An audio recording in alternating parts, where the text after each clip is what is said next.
नमस्कार, apex news India में आप सभी का स्वागत है। मैं हूं आपके साथ अब्दुल करीम। खबरों की शुरुआत करेंगे, लेकिन नजर पहले इस वक्त की हेडलाइंस पर।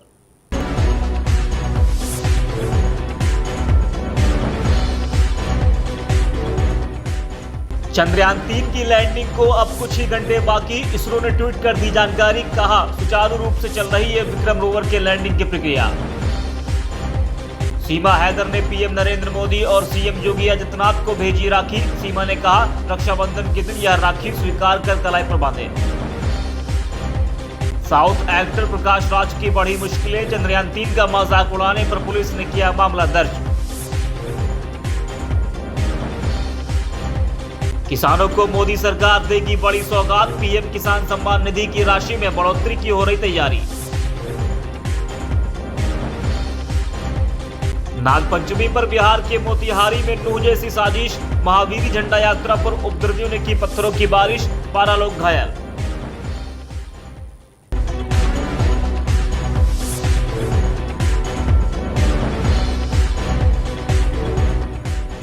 तो चलिए बढ़ते हैं खबरों की तरफ। प्रधानमंत्री नरेंद्र मोदी 15वें ब्रिक्स शिखर सम्मेलन में हिस्सा लेने के लिए दक्षिण अफ्रीका रवाना हो चुके हैं।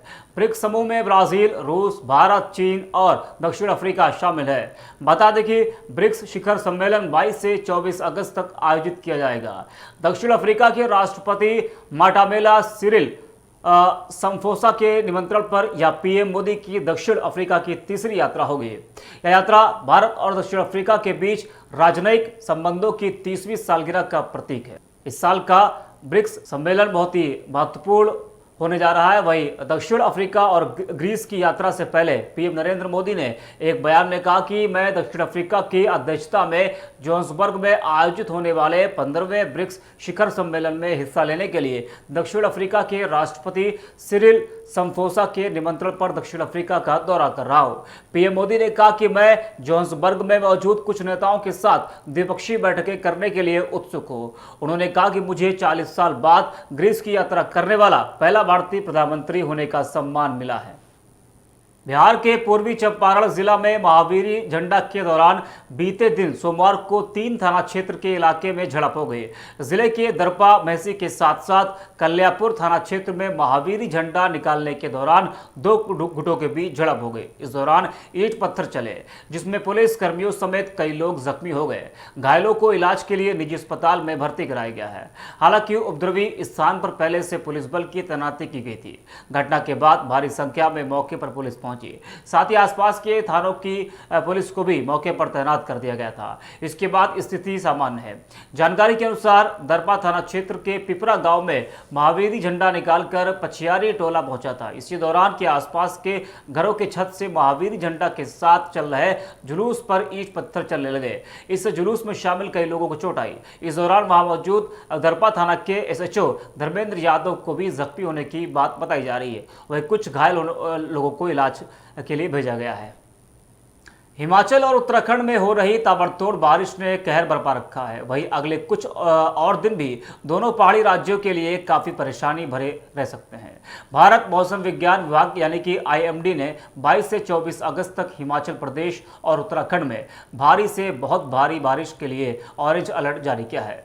बता दें कि मौसम विभाग ने 26 अगस्त तक बारिश की भविष्यवाणी करते हुए चंबा और मंडी जिलों के जलग्रहण क्षेत्रों में अचानक बाढ़ के मध्यम खतरे की भी चेतावनी दी है। उत्तराखंड में इस चेतावनी को देखते हुए आज टिहरी और जौनपुर जिले में 1 से 12वीं तक के सभी स्कूल बंद करने के आदेश दिए हैं।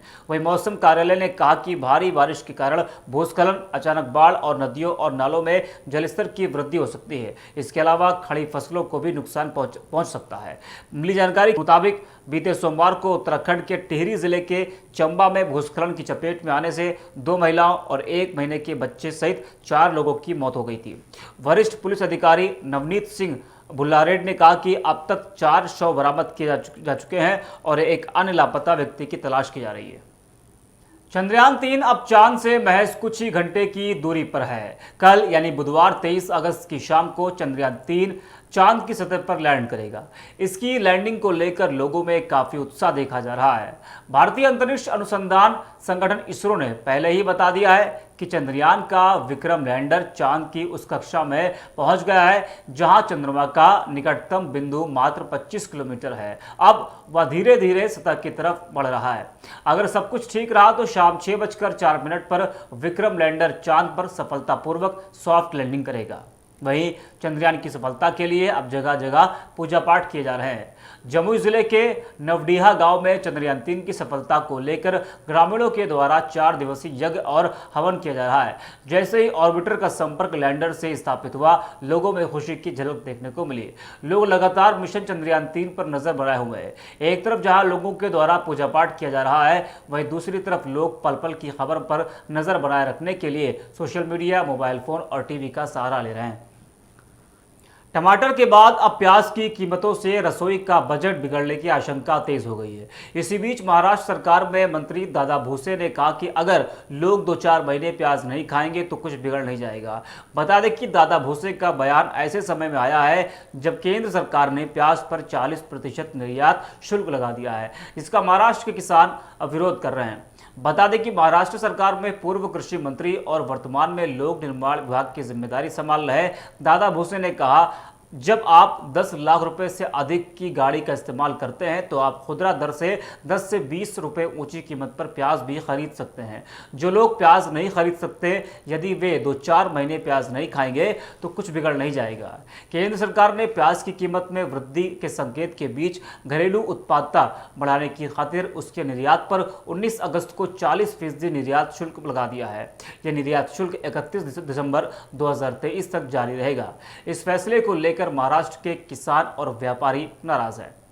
मध्य प्रदेश के कांग्रेस के वरिष्ठ नेता व पूर्व राज्यपाल अजीज कुरैशी ने इन दिनों अपनी ही पार्टी के खिलाफ मोर्चा खोला है। जी हां, अजीज कुरैशी ने अपनी पार्टी के खिलाफ मोर्चा खोला है। कांग्रेस नेता अजीज कुरैशी सप्ताह में 2-3 किसी न किसी जिले के कार्यक्रमों में सम्मिलित हो रहे हैं और अपनी पार्टी के नेताओं पर लगातार नाराजगी जता रहे हैं। हाल ही में कांग्रेस के वरिष्ठ नेता विदिशा जिले की लटेरी विधानसभा के एक कार्यक्रम में शामिल हुए। वहीं आयोजन के दौरान अजीज कुरैशी द्वारा दिए बयान ने खलबली मचा दी। कुरैशी ने कहा, मुसलमान किसी का गुलाम नहीं है। देश में 22 करोड़ मुसलमान हैं, 1-2 करोड़ मर भी जाए तो गम नहीं है। कुरैशी यही नहीं रुके, उन्होंने आगे कहा, हम एक हद तक बर्दाश्त करेंगे, लेकिन जब पानी हद से गुजर जाएगा तो मुसलमानों ने हाथों में चूड़ियां नहीं पहन रखी है। 22 करोड़ में 1-2 करोड़ मर भी जाए तो कोई हर्ज नहीं होगा। आपको बता दें, कांग्रेस के दिग्गज नेता अजीज कुरैशी अपनी पार्टी के नेताओं पर नाराज हैं। कुरैशी ने कहा कि कांग्रेस के कुछ लोग आज हिंदुत्व की धार्मिक यात्राओं की, जय गंगा मैया की, जय नर्मदा मैया की बात करते हैं। यह बड़े शर्म की बात है, डूब मरने की बात है। ये मुसलमानों का हक है जो आप भी पूरी तरह अदा नहीं किया। के पर्दे पर अपार सफलता मिलने से बॉलीवुड अभिनेता सनी देओल ने अपने सियासी सफर को लेकर बड़ा बयान दिया है। उन्होंने कहा कि मैं अब कोई चुनाव नहीं लड़ना चाहता। बता दें, इन दिनों लोग गदर 2 की जमकर तारीफ कर रहे हैं। वही फिल्म के हीरो सनी देओल की एक्टिंग की भी जमकर प्रशंसा हो रही है। इस बीच एक न्यूज चैनल से बात करते हुए सनी देओल ने 2024 में होने वाले लोकसभा चुनाव में चुनाव लड़ने के सवाल पर अपनी प्रतिक्रिया दी है। अभिनेता सनी देओल ने कहा कि अभिनेता बना रहना ही मेरा चुनाव है। मुझे लगता है कि मैं बतौर एक्टर देश की सेवा करूं, जो मैं करता आ रहा था। मैं अब कोई चुनाव नहीं लड़ना चाहता। उन्होंने कहा कि एक्टिंग की दुनिया में मेरा जो दिल करे वो मैं कर सकता हूं, लेकिन राजनीति में अगर मैं कुछ कमिट कर दूं और उसे पूरा ना कर पाऊं तो मुझसे वह बर्दाश्त नहीं होता है। मैं ऐसा नहीं कर सकता। बता दें कि सांसद के तौर पर लोकसभा सदन में सनी देओल की उपस्थिति केवल 19% रही है। तो सनी देओल ने एक बड़ा बयान दिया है। उन्होंने कहा कि मैं अगली बार अब कोई चुनाव नहीं लड़ूंगा। आपको बता दें कि सनी देओल पंजाब के गुरदासपुर से सांसद हैं, लेकिन उनका ये बयान एक अपने आप में बड़ा सवाल खड़े करता है। दिल्ली महिला आयोग की अध्यक्ष स्वाति मालीवाल धरने पर बैठी है। उन्होंने पूरी रात अस्पताल के बाहर सोकर गुजारी है। उनका आरोप है कि उन्हें रेप पीड़िता से मिलने नहीं दिया जा रहा है। बता दें कि एक नाबालिग के साथ दिल्ली सरकार के एक अधिकारी ने कई महीनों तक रेप किया था। पीड़िता अस्पताल में भर्ती है, जिससे स्वाति मालीवाल उससे मिलने गई थी। वहीं स्वाति मालीवाल ने आरोप लगाया है कि दिल्ली पुलिस मनमानी कर रही है और उन्हें मिलने नहीं दिया जा रहा है। उन्होंने इसको लेकर आज एक ट्वीट भी किया है, जिसमें उन्होंने लिखा, मिलने नहीं आती तो बोलते मिलने नहीं आए, मिलने आई तो मिलने नहीं दे रहे और बोल रहे हैं ड्रामा कर रहे हैं।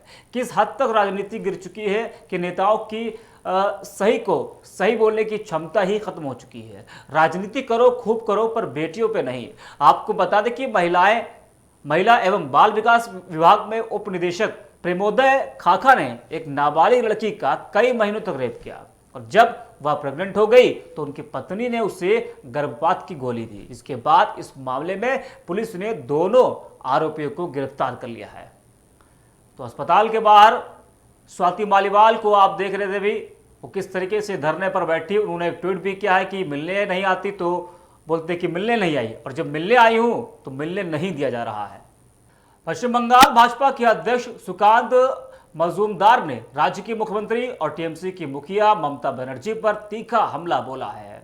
सुकांत मजूमदार ने कहा कि आप विपक्षी गठबंधन इंडिया का हिस्सा है, लेकिन इंडिया आपके साथ नहीं है, देश प्रधानमंत्री मोदी जी के साथ है। बता दें, हाल ही में ममता बनर्जी ने अपने एक बयान में कहा था कि आगामी लोकसभा चुनाव में भाजपा की विदाई तय है और पीएम मोदी के पास प्रधानमंत्री के रूप में सिर्फ 6 महीने का वक्त बचा है। सुकांत मजूमदार ने CAA लागू होने की बात कही और कहा कि CAA लागू होकर रहेगा और ममता बनर्जी इसे रोक नहीं पाएंगी। बंगाल के लोग आपके भ्रष्टाचार के बारे में जानते हैं और आने वाले समय में आपको सत्ता से बाहर करने के लिए वोट करेंगी। इससे पहले ममता बनर्जी ने कोलकाता के नेताजी इंडोर स्टेडियम में विभिन्न इमामों से मुलाकात की। इस दौरान ममता बनर्जी ने कहा कि धर्म को राजनीति के साथ नहीं मिलाना चाहिए। ममता बनर्जी ने दावा किया कि वह भाजपा को लेकर चिंतित नहीं है और वह ये सुनिश्चित करेंगी कि कोई धर्म अन्य धर्म के साथ लड़ाई झगड़ा न करे। ममता बनर्जी ने कहा कि रमजान के महीने में मैंने रोजा रखा तो उन्होंने मेरी तस्वीर का मजाक उड़ाया।